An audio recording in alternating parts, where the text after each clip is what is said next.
Kooky Kitty and Luna Seabass, and another incarnation of our installation called Ninji Zeta or Centering Key.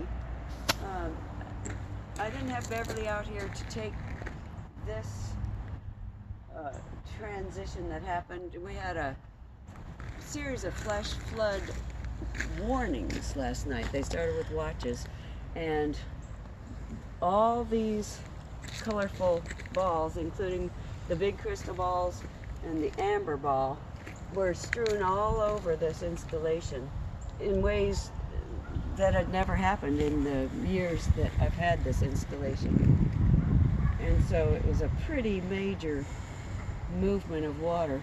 And these blue and white balls at the beginning of the sculpture were underneath the car over there.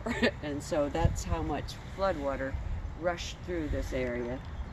And the pleasant surprise was that our pink ladies, also called, what's the other name for those pink ladies? Anyway, they come up in the summer and then they get naked. The leaves die away in the spring, and late in the summer the leaves, they're not called leaves, they're called fronds or something.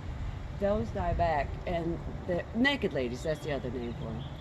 And they come up, and surprise lilies is another name.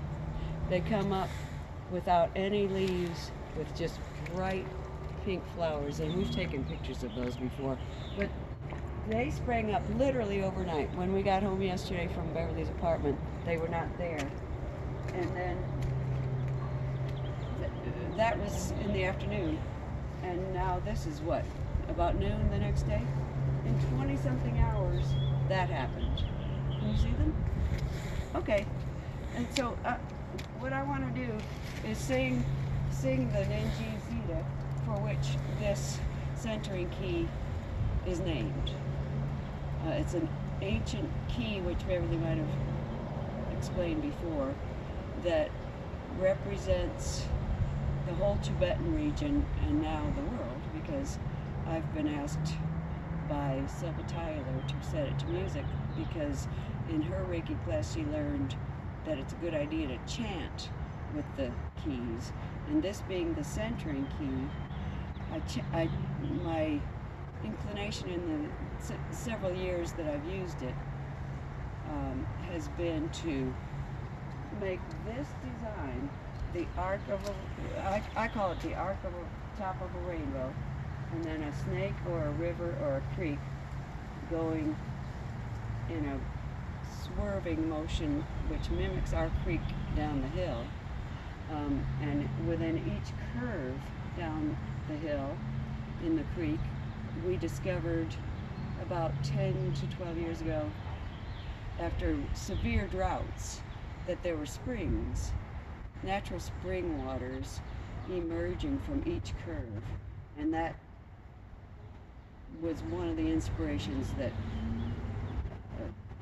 provoked me, as it were, incited me to make this installation. And I deliberately put it near the road so that people walking by could see it and ask what it is. And then I've been able to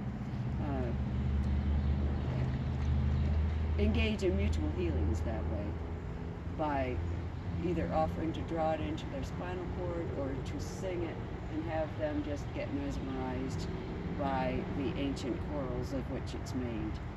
So here it goes.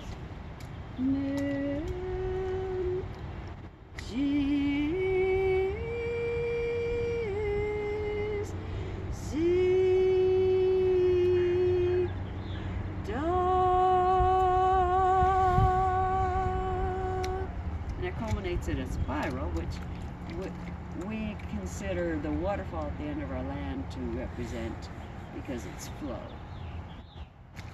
Okay, that's all I have to say about that. I have to get out of this flood.